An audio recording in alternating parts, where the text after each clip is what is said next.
La raison d'être de Michelin est d'offrir à chacun une meilleure façon d'avancer, c'est-à-dire de développer une mobilité qui soit durable.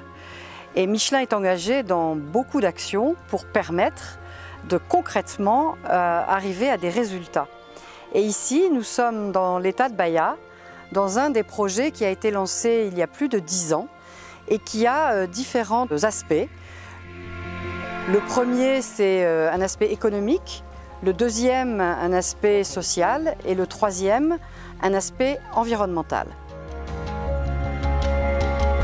Michelin a racheté il y a quelques années une plantation, une propriété de 9000 hectares et nous avons décidé de la mettre en valeur.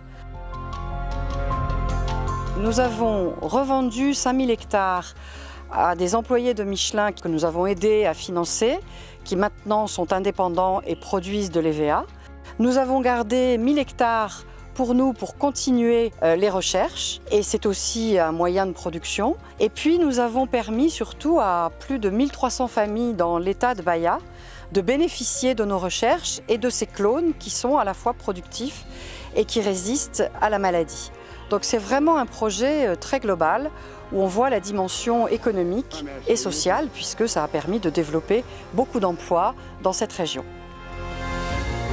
Le troisième axe de ce programme, c'est un axe de protection de l'environnement. Nous l'avons lancé en 2006 et nous avons décidé de protéger 3000 hectares de forêt atlantique que nous avions dans la propriété acquise. En fait, dans les 9000 hectares, il y a 3000 hectares de forêt atlantique primaire.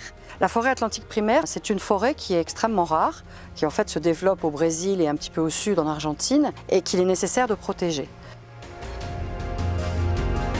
Donc c'est un programme très complet qui a été lancé maintenant depuis plus de 10 ans et qui véritablement donne des résultats très concrets.